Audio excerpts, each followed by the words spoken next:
the bold and the beautiful week of January 5th to 9th. Power plays, Logan wars, and the quiet birth of a new empire. Steffi explodes over Logan chaos as Eric and Deke quietly choose Team Katie. Introduction.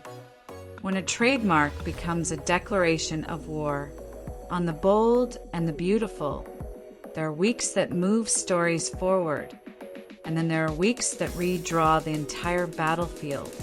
The week of January 5th to 9th firmly belongs in the second category. At first glance, this looks like a simple corporate dispute. Katie Logan Spencer securing the Logan trademark, Brooke Logan Forrester and Ridge Forrester scrambling to regain control, and Carter Walton once again playing legal chess behind the scenes. But beneath the surface, something far more seismic is happening. This week marks the moment where Katie Logan stops being underestimated. It's also the week where lines are drawn within families, within marriages, and within the Forrester dynasty itself. Because while Steffi Forrester Finnegan fumes over what she sees as Logan overreach, Eric Forrester quietly makes a move that could change everything.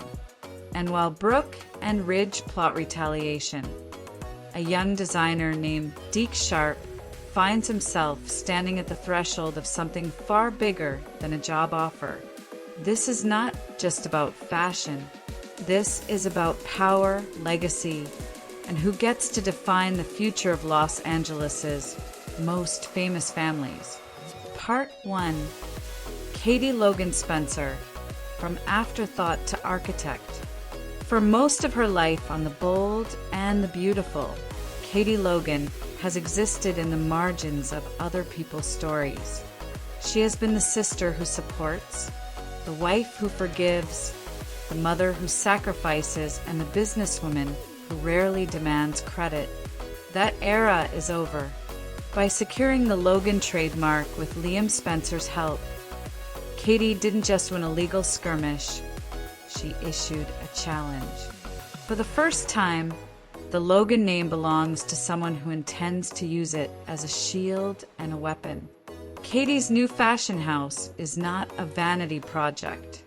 It's a declaration of independence from Forrester creations, from Brooke's dominance, and from the idea that Logans are only relevant when they're attached to a Forrester man.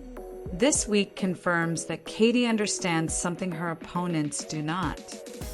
Control of identity is control of narrative, and she's done letting others write her story. Part 2. Brooke Logan Forrester. When the center of the universe shifts. Brooke Logan has always believed that the Logan name belongs to her, not legally but emotionally. She is the matriarch, the icon, the woman whose romantic entanglements built the very foundation of this show. So when Katie secured the Logan trademark, it wasn't just a professional insult. It was an existential one. Brooke's reaction this week is not rooted in business logic. It's rooted in fear. Fear of being sidelined. Fear of being replaced. Fear that the Logan brand might thrive without her face at the center of it. Her alliance with Ridge and Carter is less about strategy and more about reclaiming dominance. Brooke does not want Katie to fail quietly. She wants her to fail publicly, decisively, and humiliatingly. And that desperation is exactly what makes Brooke dangerous. Part 3. Ridge Forrester. Loyalty versus legacy. Ridge Forrester finds himself in a familiar, yet deeply uncomfortable position, torn between family loyalty and institutional loyalty.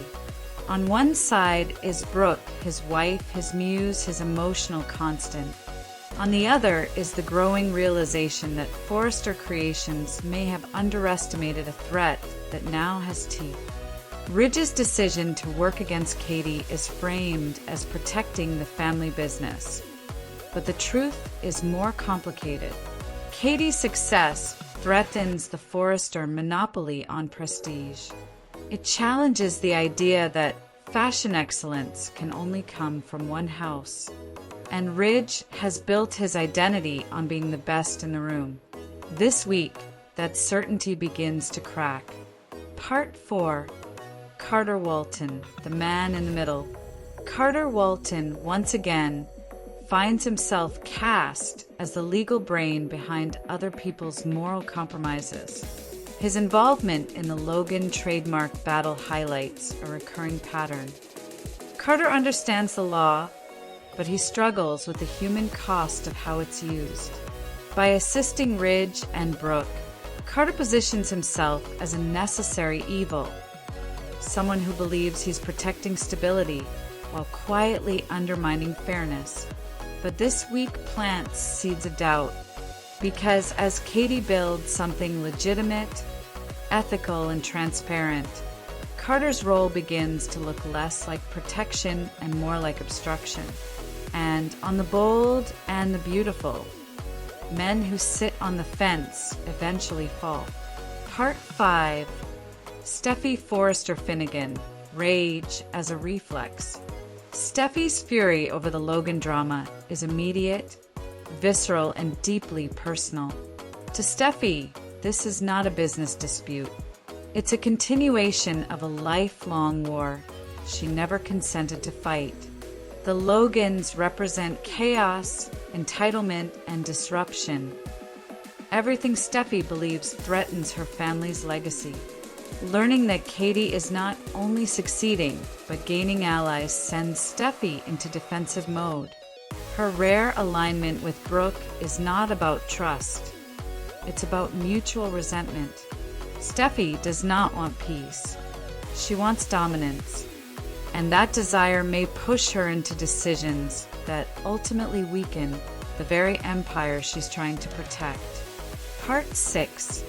Hope Logan Spencer, the weight of choosing sides. Hope has spent her life trying to be different from the rest of her family. Kinder, fairer, more principled. Now she faces a choice that threatens to undo that self-image. Katie hiring Deke Sharp resonates deeply with Hope, not because of loyalty, but because of fairness. Deke was dismissed by Forrester Creations, not for lack of talent, but for lack of pedigree. Katie offering him opportunity feels right. Brooke opposing it feels wrong. This week pushes Hope closer to Katie, not as an act of rebellion, but as an act of conscience. And that shift could permanently fracture the Logan family dynamic. Part 7. Deke Sharp, opportunity born from rejection. Deke Sharp enters the story as a young designer with ambition and frustration in equal measure. Rejected by Forrester Creations, he represents the very talent the fashion world often overlooks. Katie hiring him is not charity, it's recognition. Working under Katie's banner gives Deke immediate visibility, creative freedom, and purpose. And when Eric Forrester quietly expresses interest in collaborating, Deke becomes the bridge between old legacy and new vision. His rise is not accidental. It's symbolic. Part 8. Eric Forrester, the quiet kingmaker. Eric Forrester's decision to align, secretly, with Katie is the most significant development of the week. Eric understands something Ridge and Steffi do not. Empires survive by evolving. By supporting Deke and potentially collaborating behind the scenes, Eric positions himself not as a traitor to Forrester Creations, but as a guardian of artistic integrity. His secrecy suggests awareness of backlash, but it also signals conviction. Eric is betting on talent over politics. Part 9. Donna Logan Forrester, caught between love and loyalty. Donna's potential role as a secret keeper adds another layer of complexity. Married to Eric, yet emotionally tethered to her Logan roots, Donna is uniquely positioned to influence outcomes quietly. Her involvement suggests that this conflict will not remain contained. Secrets never do. Part 10. Deacon Sharp and Taylor Hayes. Therapy turning dangerous. While corporate wars rage, another storyline simmers beneath the surface. Deacon and Taylor's therapy sessions blur professional boundaries. Emotional intimacy grows. Attraction deepens. This is not a question of if they will cross the line, but when. And when they do, the fallout will be catastrophic, especially when Sheila Sharp inevitably discovers the truth. Part 11. Sheila Sharp, the storm waiting to break. Sheila's absence from the immediate drama is deceptive. Sheila does not tolerate betrayal. Taylor and Deacon's growing bond is a ticking time bomb, one that promises emotional devastation and possible danger. When Sheila explodes, no one will be untouched. Part 12. Dylan, Will, and Electra, the next generation's complications. Dylan's presence in Will Spencer's guest house introduces a quieter, but no less important, storyline. Boundaries blur. Desires simmer. Electra's future hangs in the balance. These young characters represent the next chapter of B&B, and the show is clearly setting the stage for long-term consequences. Conclusion: a week that redefines the canvas. The week of January 5th to 9th is not about one fight. It's about a shift in power. Katie Logan is no longer asking for space. She's taking it. Eric Forrester is no longer guarding tradition. He's investing in the future. And the lines between ally and enemy are blurring in ways that will reshape the bold and the beautiful for months to come. This is how empires fall, and how new ones rise. The Bold and the Beautiful Spoilers Friday, January 2nd. When family becomes the enemy. Ridge, Brooke, and Carter plot to ruin Katie as desire and betrayal simmer beneath the surface. Introduction: a quiet Friday that changes everything. On the surface, Friday's January 2nd episode of The Bold and the Beautiful appears deceptively simple. There are no weddings, no explosions, no arrests, no dramatic hospital flatlines. Instead, the episode trades spectacle for something far more dangerous: intent. Because intent is where wars begin on B&B. By the end of this episode, it becomes painfully clear that Katie Logan Spencer is no longer facing passive resistance or emotional disapproval. She is facing an organized effort, one led by her own sister, her sister's husband, and the man who knows exactly how to weaponize the law. At the same time, a quieter, more intimate story unfolds at the beach house, where gratitude threatens to turn into longing, and a young woman finds herself gazing at a future she knows she should not want, but may not be able to stop imagining. This episode is not about what happens. It's about what begins. Part 1. The Italy Interlude, a nostalgic calm before the storm. Before the fireworks ignite, the show offers viewers a fashion-heavy encore episode set in Italy from 2024. On paper, this is filler, a strategic rerun designed to ease viewers into the new year. But thematically, it serves a larger purpose. Italy represents peak Forrester power, glamour, prestige, a time when the fashion world revolved exclusively around Forrester creations and its inner circle. Re-airing that episode directly before Katie's conflict escalates is no accident. It's a reminder of what Ridge, Brooke, and Carter are fighting to protect, and what they believe Katie threatens to disrupt. Part 2. Katie Logan Spencer, from sister to target. Katie Logan has crossed an invisible line. By refusing to back down on the Logan trademark and moving forward with her fashion house, she has transformed from family into competition. On The Bold and the Beautiful, that distinction matters more than blood. Katie is not attacking Forrester creations. She is not attempting a hostile takeover. She is simply existing independently, and that is precisely what makes her dangerous. Her refusal to retreat forces Brooke and Ridge to confront an uncomfortable truth. Katie no longer needs their approval, and people who don't need approval are impossible to control. Part 3. Brooke Logan Forrester, love with conditions. Brooke insists she wants Katie to succeed. That statement is true, but it comes with conditions. Brooke wants Katie to succeed quietly, modestly, in ways that do not challenge Brooke's legacy or Forrester Creations' dominance. The moment Katie's success threatens either, Brooke's support evaporates. This episode exposes the contradiction at the heart of Brooke's character. She champions empowerment until that empowerment belongs to someone else. Brooke's decision to plot against Katie is not driven by malice. It is driven by fear. Fear of being eclipsed. Fear of losing relevance. Fear that the Logan name might finally belong to someone else. Part 4. Ridge Forrester, protection or possession. Ridge frames his opposition to Katie as loyalty to Forrester Creations, but loyalty can easily blur into possession. Ridge has always believed that fashion excellence is synonymous with Forrester blood. Katie's venture challenges that belief. It suggests that talent, vision, and success are not exclusive to one family. That idea unsettles Ridge more than he is willing to admit. By aligning with Brooke and Carter, Ridge is choosing control over fairness, and history suggests this choice will come back to haunt him. Part 5. Carter Walton, Law as a Weapon. Carter Walton is the most dangerous person in this storyline, not because he is cruel, but because he is precise. Carter understands the system. He knows where to look, what to question, and how to slow progress without ever appearing overtly malicious. His investigation into whether Bill Spencer pulled favors during the trademark process is telling. Carter knows the trademark was acquired legally. What he is really searching for is leverage, delay, obstruction, anything that can weaken Katie's momentum. Carter's involvement transforms a family dispute into a legal battlefield.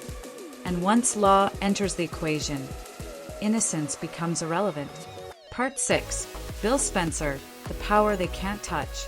Although Bill does not appear directly in this plotting session, his presence looms large. Ridge and Brooke know they cannot confront Bill head-on. He is too powerful, too entrenched, and too unpredictable. So they do what people always do when they fear power they cannot control.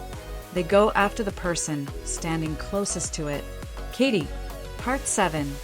Dylan at the beach house. Gratitude turns dangerous.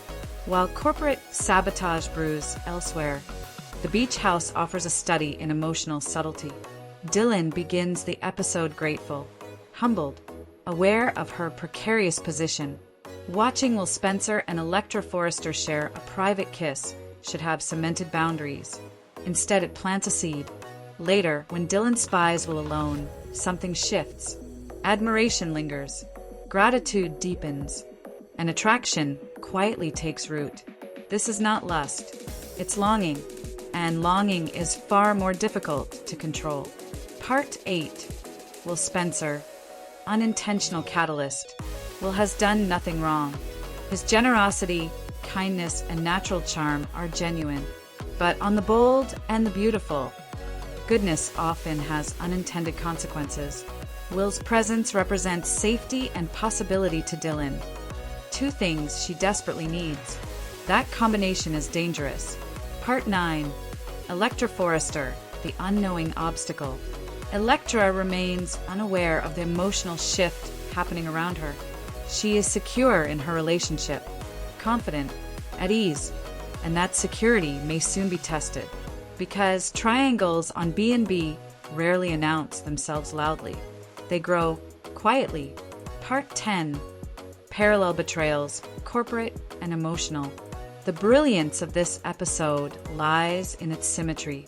As Brooke betrays Katie in the boardroom, Dylan begins betraying Electra in her imagination. Both betrayals begin the same way, with justification, with silence, with the belief that no one will ever find out. Part 11. What comes next? Katie's broken bond with Brooke is no longer theoretical. It is active. Ridge and Carter's plotting guarantees escalation. Dylan's attraction guarantees complication. And the bold and the beautiful thrives on consequences. Conclusion: the line has been crossed. Friday's episode does not end with fireworks. It ends with resolve. Brooke, Ridge, and Carter are no longer reacting to Katie. They are coming for her. And Katie Logan Spencer has no idea how far they are willing to go. The Bold and the Beautiful Wednesday, December 31st recap. The night Katie Logan finally said enough. Katie throws Brooke out as old wounds, new empires, and quiet longings collide.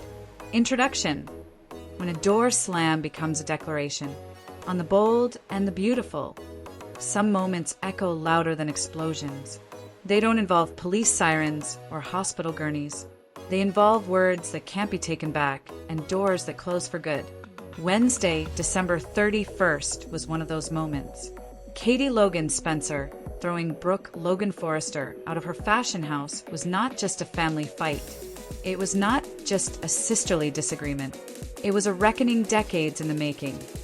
A culmination of betrayals, minimizations, and emotional theft that Katie has been swallowing since the day Brooke first crossed a line she could never uncross.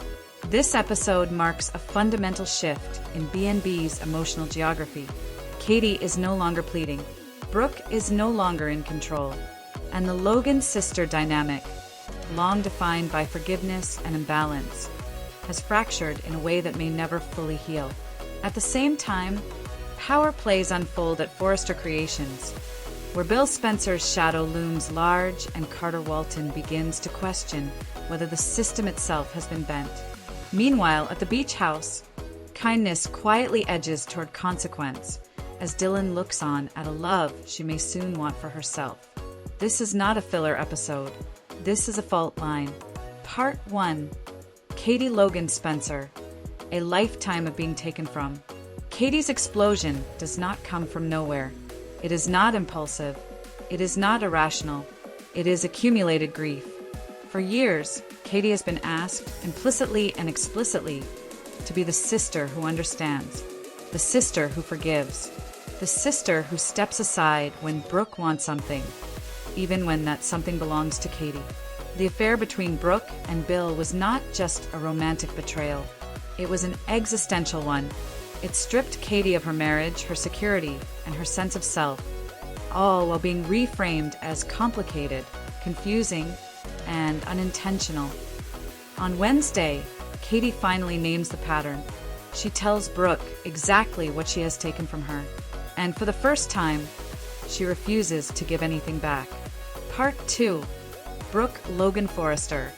The limits of I love you. Brooke's reaction to Katie's rage is revealing. She does not deny the pain she caused. She minimizes it. By insisting the affair with Bill was complicated, Brooke attempts to dilute responsibility. It's a defense mechanism she has relied on for decades. One that often works because those around her want peace more than accountability. But Katie does not accept the explanation. And when Brooke insists she loves her sister while standing at the door, the words land hollow. Love without respect is not love. Katie knows this now. Part 3. The moment everything changes. Get out. When Katie tells Brooke she is no longer welcome in her fashion house, the show crosses a psychological Rubicon. This is not about banning Brooke from a building. It is about reclaiming space.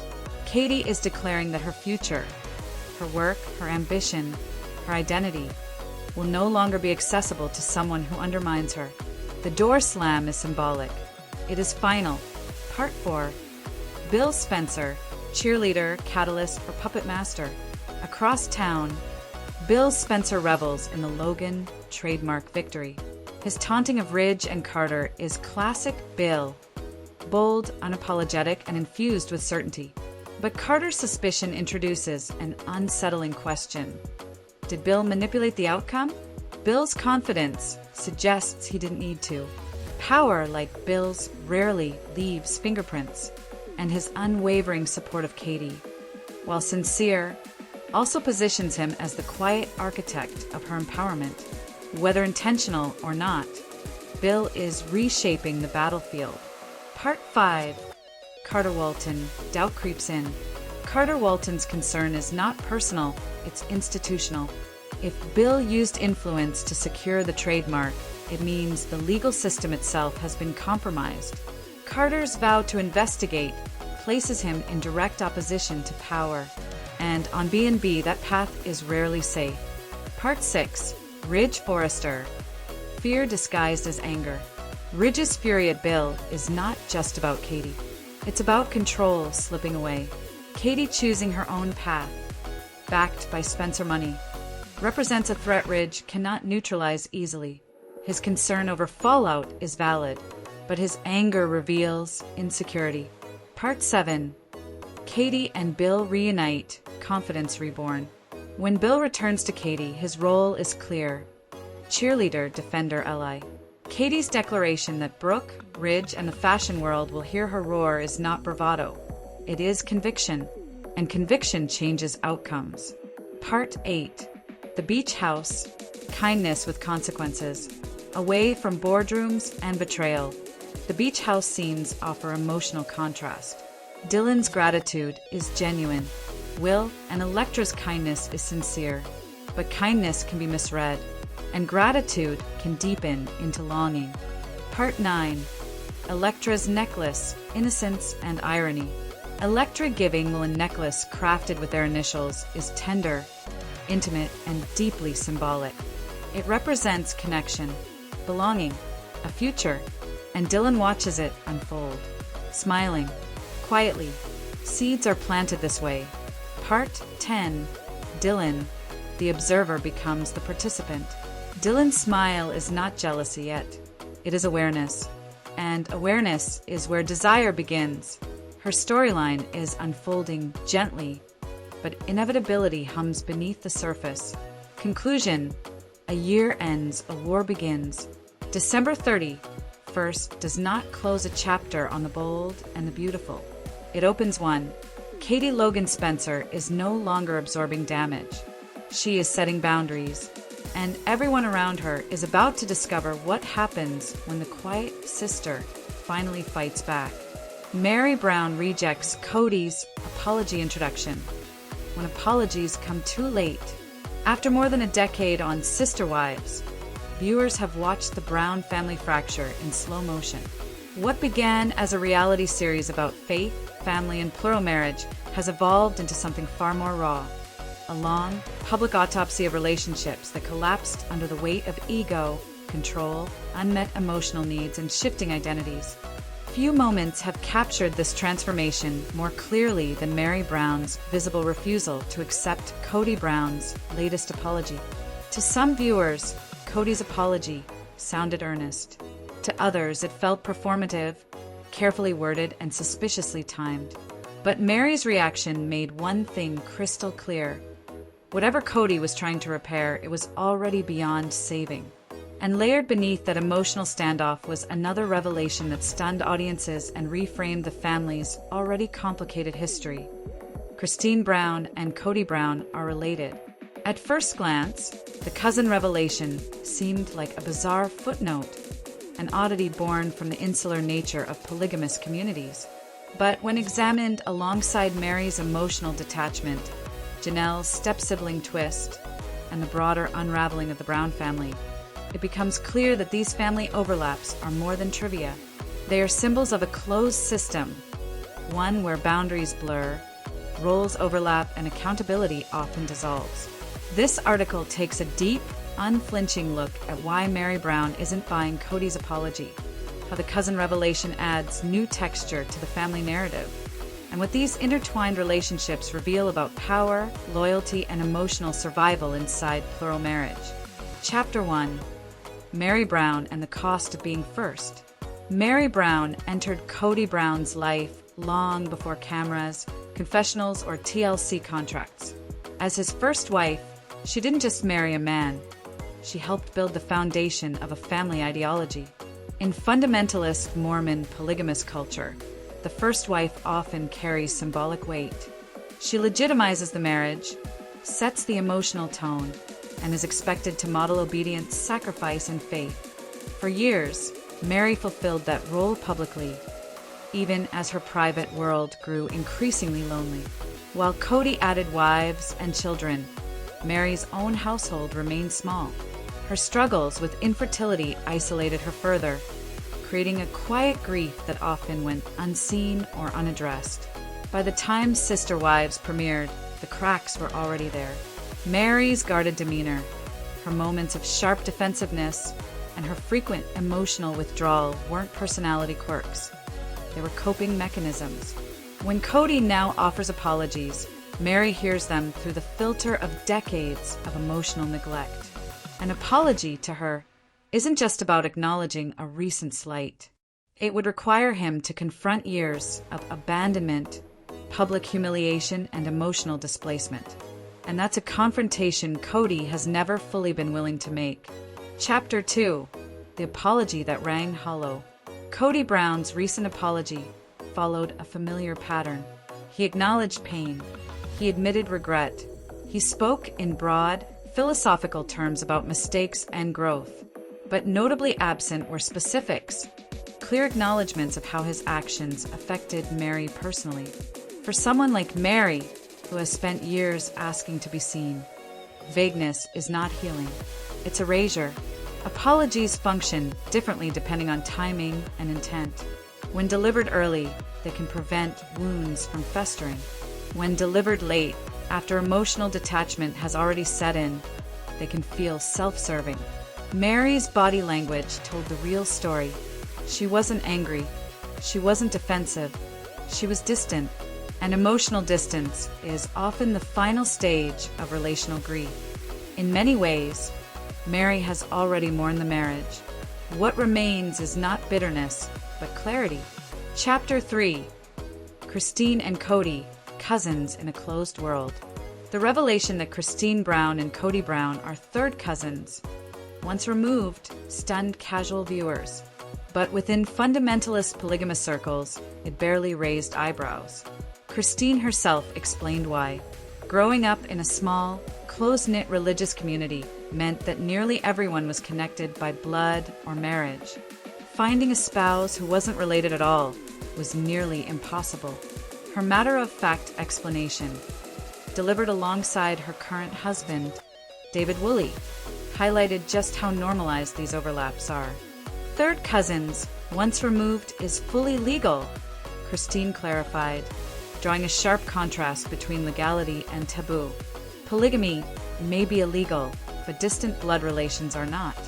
The humor with which Christine delivered the revelation stood in stark contrast to the emotional heaviness of her marriage to Cody. That contrast matters. Christine has done the work of emotional separation. She can joke about the past because it no longer defines her. Mary, by contrast, is still untangling decades of emotional investment. Chapter 4. Small communities, big consequences. Janelle Brown's commentary added essential context. The cousin connection wasn't a shocking secret, it was an inside joke. In insular communities, repetition breeds familiarity. Familiarity, in turn, breeds normalization. When everyone is connected, accountability becomes murky. Boundaries blur. Emotional hierarchies solidify.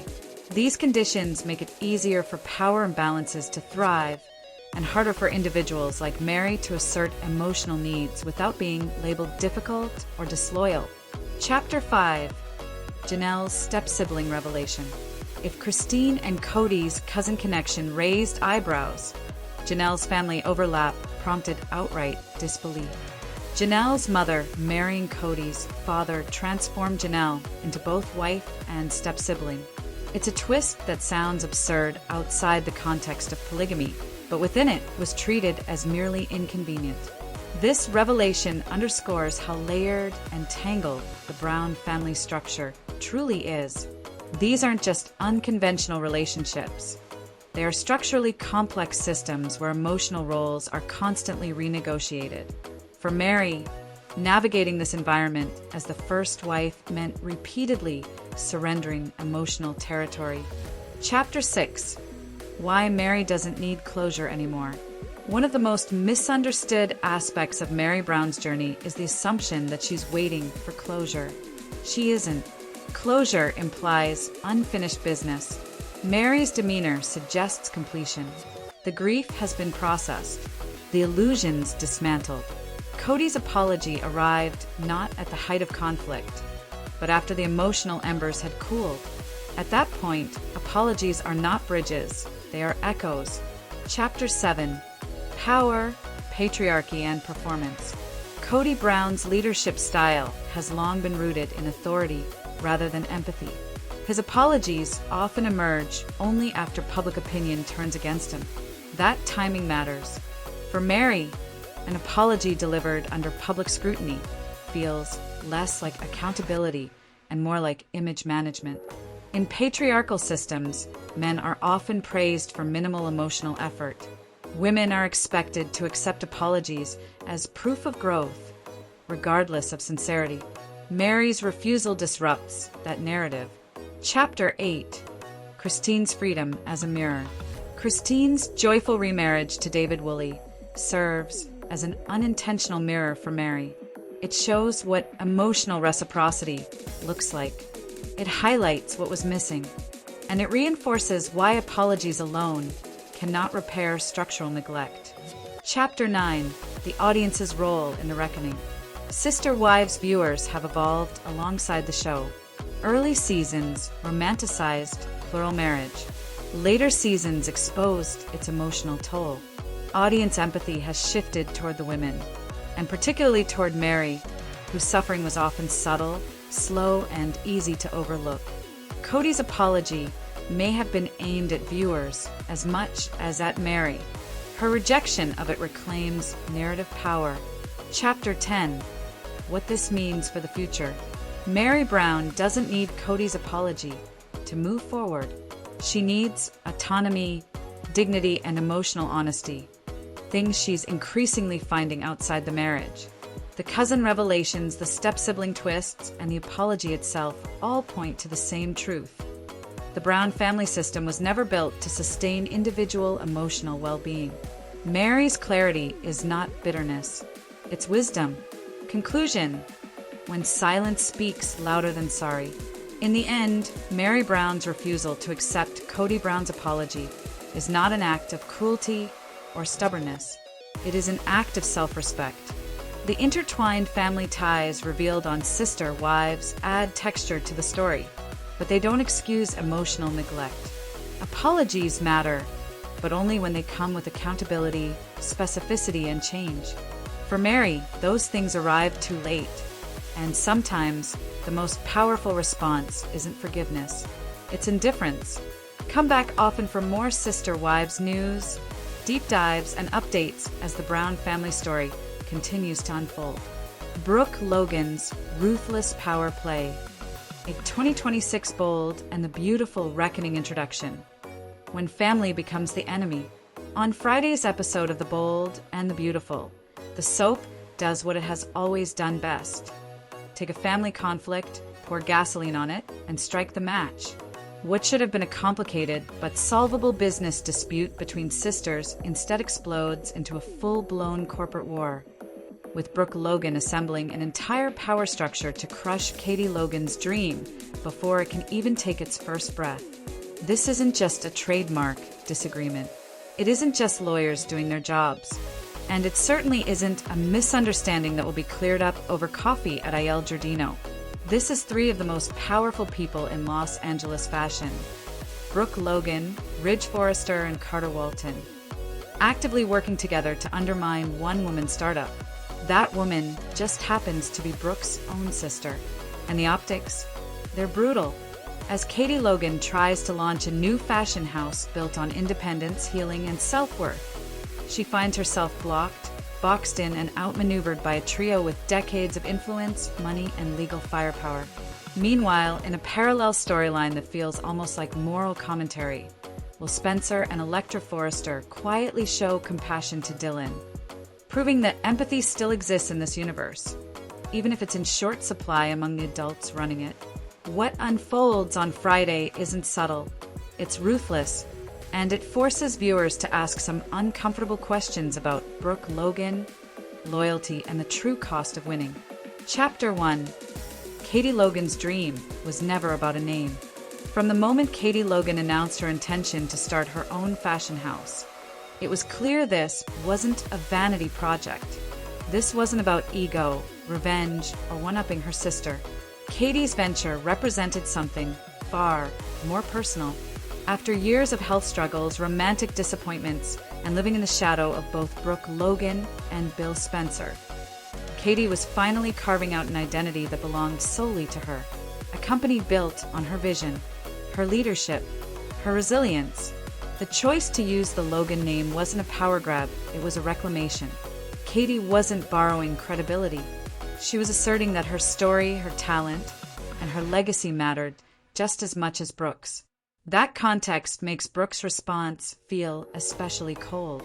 Chapter 2: The Trademark That Became a Weapon. Yes, Brooke Logan owns the Logan trademark. That is legally indisputable. She secured it years ago, long before Katie ever imagined launching a fashion house. But legality and morality are not the same thing. Instead of viewing the trademark as a shared family asset or an opportunity for collaboration, Brooke immediately treated it as a barricade. No licensing discussion, no compromise, no sisterly negotiation, just a firm, decisive no. And when Katie tried to pivot, Brooke didn't stop at enforcement, she escalated. Chapter 3: Ridge Forrester. Loyal husband or willing enforcer. Ridge Forrester's involvement transforms this from a sibling dispute into something far more lopsided. Ridge is not a neutral party.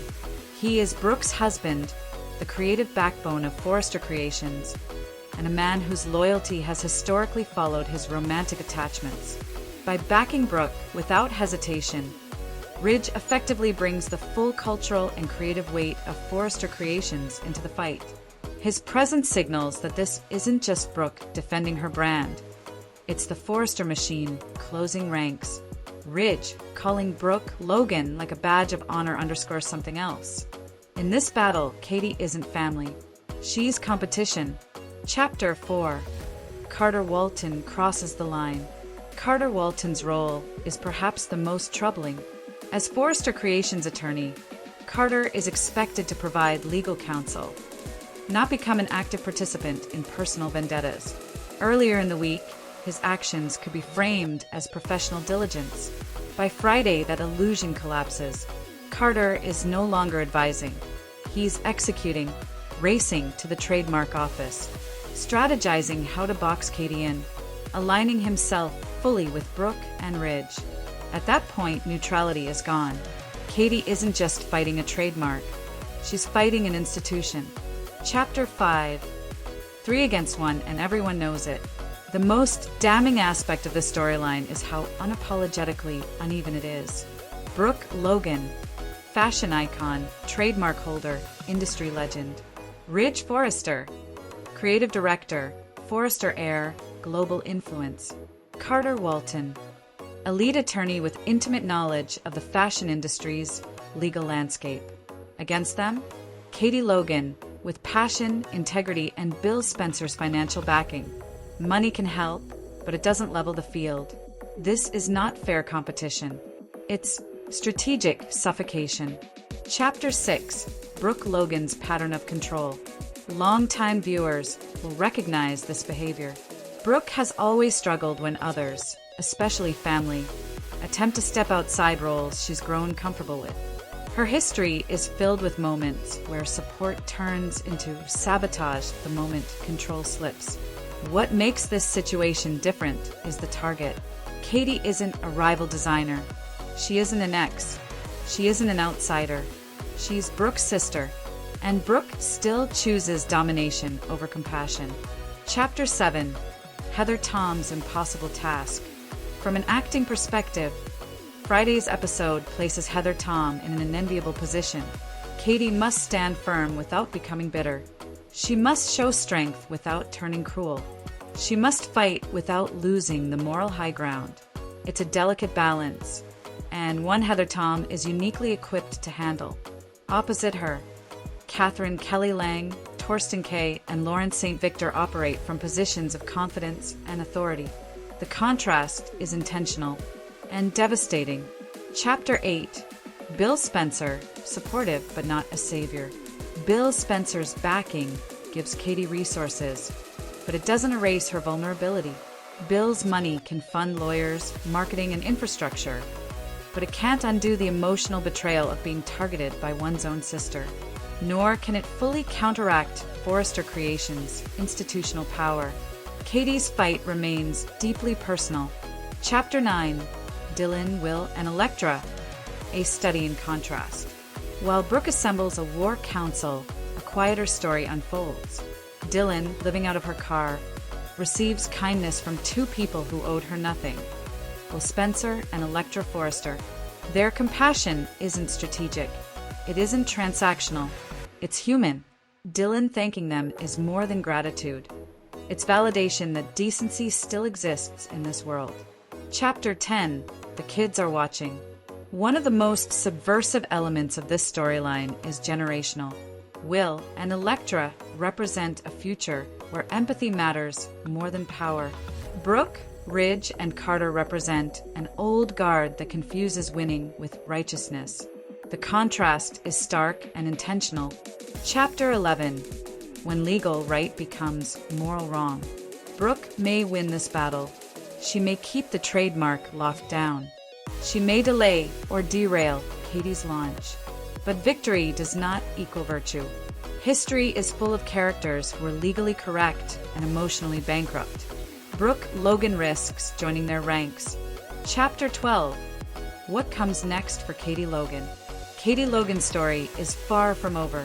This setback may redefine her brand, sharpen her resolve, and push her toward independence that no trademark can touch. Dreams don't die because of paperwork. They evolve. Conclusion. Ruthless is the right word. Friday's bold and the beautiful spoilers don't just tease drama, they expose character. Brooke Logan chooses power. Ridge Forrester chooses loyalty over fairness. Carter Walton chooses allegiance over ethics. And Katie Logan chooses to stand. In a world where 3 against 1 is considered fair, that choice may be the bravest of all. Check back often for more bold and the beautiful spoilers, deep dives, and unapologetically honest analysis as the battle for Katie's future unfolds. The 6 people Katie Logan needs to hire to demolish Forrester Creations on Bold, and the beautiful Katie Logan's fashion house could demolish Forrester Creations with this incredible dream team on Bold and the Beautiful. Katie Logan needs a team to take on Forrester Creations, and we've assembled the ultimate roster of talent and chaos. Eric Forrester, Deke Sharp, Quinn Fuller, Sally Spectra, Amber Moore, and Nicole Avant all have the skills and the grudges to help Katie burn the Forresters to the ground. This dream team would be absolutely unstoppable on Bold and the Beautiful. Katie Logan needs an army, not just a fashion house. Starting a fashion house is one thing. Starting a fashion house while your own sister is trying to sabotage you, the Forrester legal team trying to squash your trademark win, and everyone expects you to fail? That requires a full-scale operation. Katie Logan needs more than talent. She needs people who are hungry, people who have something to prove, and people who would love nothing more than to watch Forrester Creations crumble. We've assembled the ultimate dream team for Katie's Logan fashion house, and the Forresters would never see it coming. Eric Forrester, the nuclear option. Let's start with the most shocking recruitment of all. What if Katie convinced Eric Forrester himself to leave his own company and design for her? Before you call us crazy, think about it. Eric has been pushed aside, disrespected, and sidelined by his own family for years. Ridge and Steffi run the show now. His marriage to Quinn imploded. His opinions get overruled in his own boardroom. The man built Forrester Creations from nothing, and now he's basically a figurehead. Eric designing for a competitor would be the ultimate statement. He brings decades of experience, industry respect, and the kind of credibility that money cannot buy. Plus, the look on Ridge's face when his own father walks into Katie's showroom would be worth every penny of Bill's investment. Deke Sharp, the fresh talent with a grudge. Deke Sharp just got kicked to the curb by Forrester so they could bring Thomas back. Hope had to deliver the news herself, and Deke's dreams of making it in the fashion world got crushed, so Steffi's brother could reclaim his spot. This young designer is talented, hungry, and now has a personal vendetta against the company that threw him away.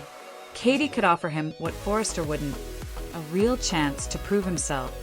Deke brings fresh perspective, youthful energy, and the kind of determination that comes from being underestimated.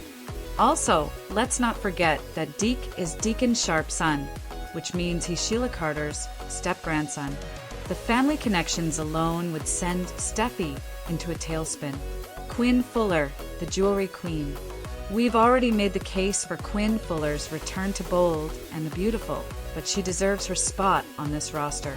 Quinn built Quinn Artisan Jewelry from nothing. She was Forrester's lead jewelry designer. She knows their operations inside and out. Quinn also happens to be Eric's ex-wife, which means if Katie recruits both of them, we'd have former spouses working side by side against their old family.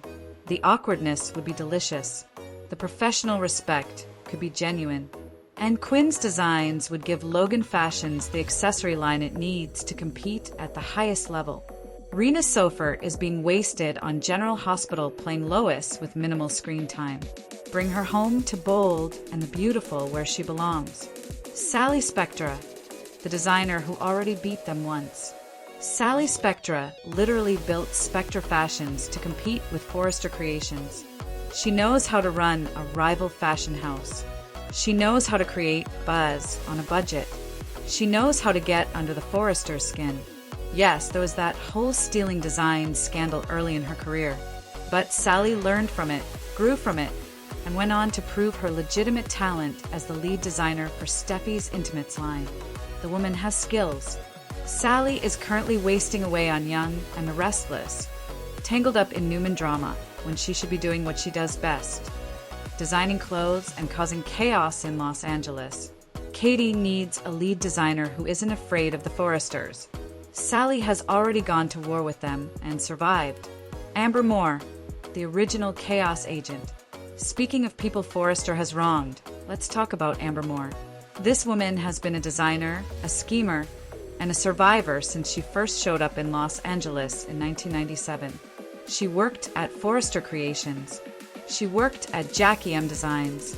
She has fashion industry experience and absolutely zero loyalty to the Forrester family. Amber's history with the Forresters is legendary. She was married to Rick. She was involved with Thomas. Brooke has physically attacked her multiple times. The hatred between Amber and Brooke runs deep. Bringing Amber back to work for Katie would drive Brooke absolutely insane. Brooke is already losing her mind over Katie using the Logan name. Imagine Brooke finding out that Katie hired the woman she's despised for decades. Amber would show up to work every day knowing she's living rent-free in Brooke's head. Adrienne France hasn't been on the canvas since 2012 on B&B. It's time to bring this iconic troublemaker home. Nicole Avant, the model with inside knowledge. Nicole Avant was a Forrester model, a Forrester intern, and she walked the runway for hope for the future. She knows the company's operations from the inside. She has modeling experience that Katie's fashion house desperately needs. And she's currently in Paris, which means she's available. Here's where it gets messy. Nicole was married to Zend Forrester Dominguez. They split up in 2020, but Zend is still at Forrester, working alongside Thomas on Hope's line. Nicole coming back to model for a competitor would put her directly in Zend's orbit. Except now she'd be on the opposing team. The awkward runway encounters alone would be worth the storyline. Nicole strutting out in Katie's designs while Zend watches from the Forrester side of the fashion duel? That's the kind of personal drama that makes soap operas legendary. The dream team dynamics. What makes this roster perfect isn't just the individual talent. It's how they all connect and conflict with each other. Eric and Quinn would have to navigate their complicated history while working together professionally. Sally would bring her scrappy Spectra energy to balance Eric's refined Forrester elegance. Amber and Nicole could clash over their very different approaches to the industry. Deke would be the fresh face, learning from legends. And all of them have reasons to want Forrester Creations to fail. Eric has been disrespected by his own children. Quinn was kicked out of the family. Sally had her dreams destroyed when Bill blew up Spectra. Amber was run out of town by Brooke. Deke just got fired so Thomas could take his job. Nicole's marriage fell apart while she was working for the company. Katie wouldn't just be building a fashion house.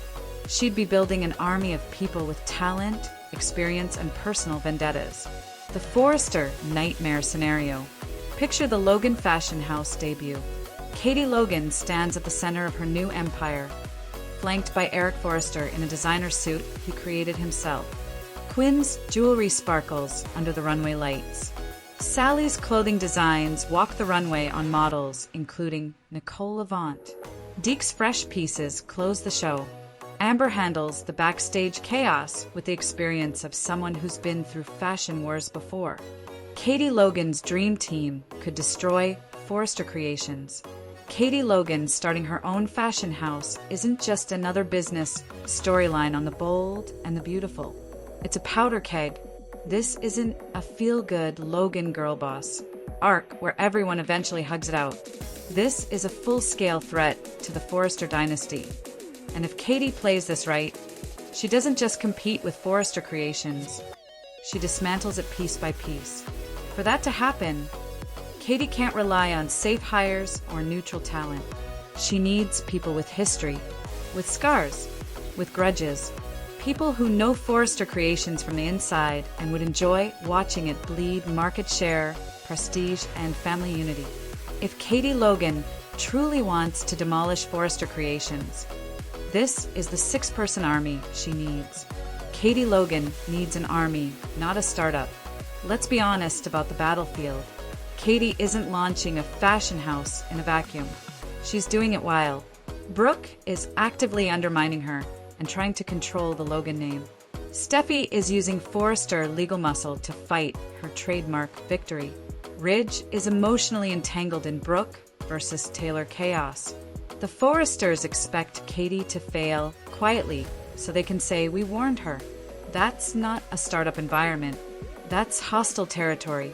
So Katie can't build a brand based on politeness or loyalty. She needs hunger. She needs people who don't need Forrester approval to survive. She needs professionals who would enjoy proving that Forrester Creations isn't untouchable. This isn't about revenge for revenge's sake. It's about leverage, creative, emotional, and reputational leverage. And every single person on this list brings all three. Eric Forrester, the nuclear option. Hiring Eric Forrester wouldn't just be a business move. It would be an earthquake. Eric Forrester is Forrester Creations. He built the company. His name still carries weight across the fashion world. Buyers, press, investors, they all associate Eric with legitimacy, tradition, and excellence. And yet, for years now, Eric has been slowly erased inside his own company. Ridge and Steffi run the show. Eric's opinions are tolerated, not followed. His authority has become ceremonial. His marriage to Quinn collapsed, and his personal life became collateral damage in Forrester power struggles. He's been reduced to a legacy figurehead while his children rewrite the company's future without him. Katie offering Eric a creative role wouldn't be betrayal, it would be validation. Imagine the optics. Eric Forrester designing under the Logan banner. Eric walking into a rival showroom with confidence. Eric proving he still defines high fashion, not Ridge or Steffi. This wouldn't just hurt Forrester Creations financially. It would shatter the myth that the Forresters are united. Ridge, watching his father succeed outside the family brand, would cut deeper than any hostile takeover. Deke Sharp, the fired prodigy with something to prove. Deke Sharp is exactly the kind of talent Forrester Creations discards without thinking, until it comes back to haunt them. He was young, talented, eager, and expendable. The moment Thomas wanted his job back, Deke was gone. No loyalty, no patience, no protection. Hope had to deliver the blow herself, which made the humiliation even worse. Katie could turn that rejection into fuel. Deke represents the future Forrester Creations claims to nurture, but routinely sacrifices to protect legacy names. Under Katie, he wouldn't be a placeholder, he'd be a priority. And let's not ignore the psychological warfare. Deke is Deacon Sharp's son, which makes him Sheila Carter's step-grandson, which alone would send Steffi into orbit. Every success Deke has under Katie's roof would be a reminder that Forrester chose nostalgia over innovation, and paid for it. Quinn Fuller, the jewelry queen with inside knowledge. If Katie wants to compete at the highest level, she needs accessories that matter. Quinn Fuller doesn't just design jewelry, she builds brands. She created Quinn Artisan Jewelry from nothing. She served as Forrester's lead jewelry designer. She knows their suppliers, timelines, creative bottlenecks, and executive weaknesses. More importantly, Quinn knows exactly how the Forresters think. She also has personal motivation. Quinn gave years of her life to that family and was ultimately exiled. Her marriage to Eric imploded under pressure from Ridge, Brooke, and Steffi's moral superiority routine. Putting Quinn back in the game, on the opposite side, would be deliciously ironic. And pairing her with Eric? That's not just drama. That's prestige.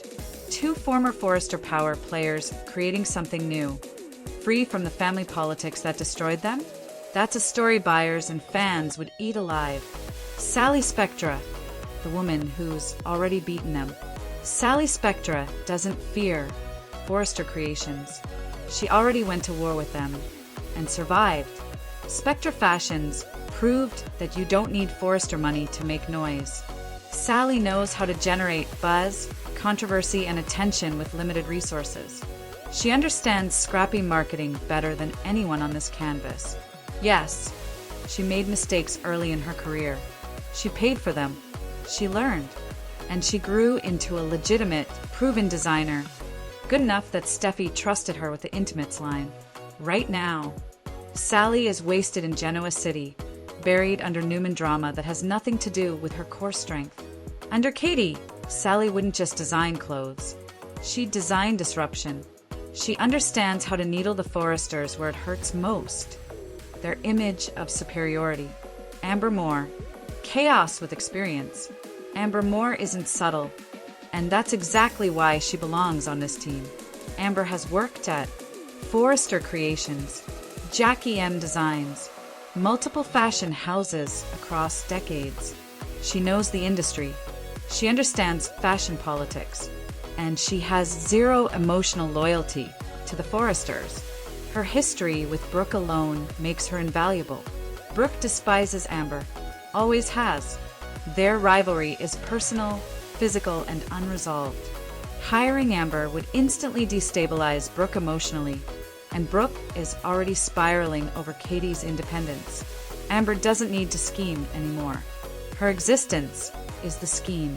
Every time she walks into the office, Brooke would feel threatened, distracted, off balance. And in soap operas, distracted enemies make mistakes. Nicole Avant, the insider turned rival. Nicole Avant brings credibility without chaos, and that balance matters. She knows Forrester operations from the inside. She modeled for hope for the future. She interned.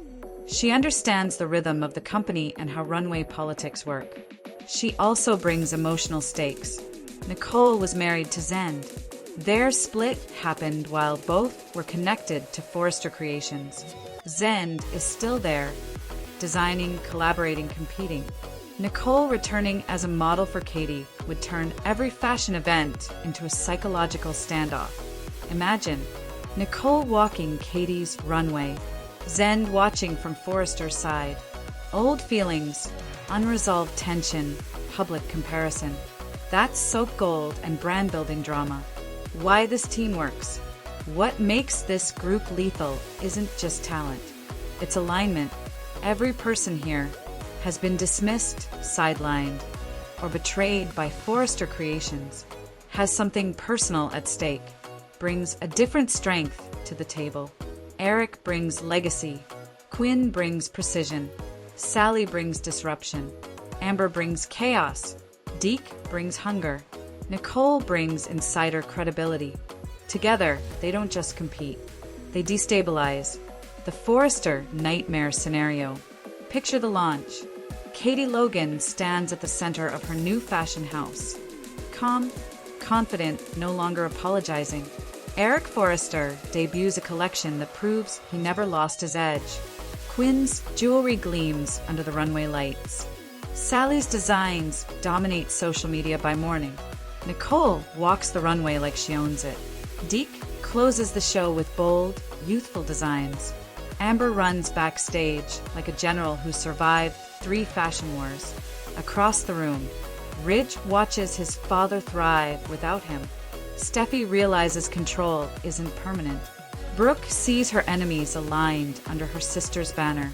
Zend watches Nicole succeed without Forrester creations. This wouldn't just be a fashion show. It would be a declaration of war. And for once, the Forresters wouldn't be the ones holding all the power.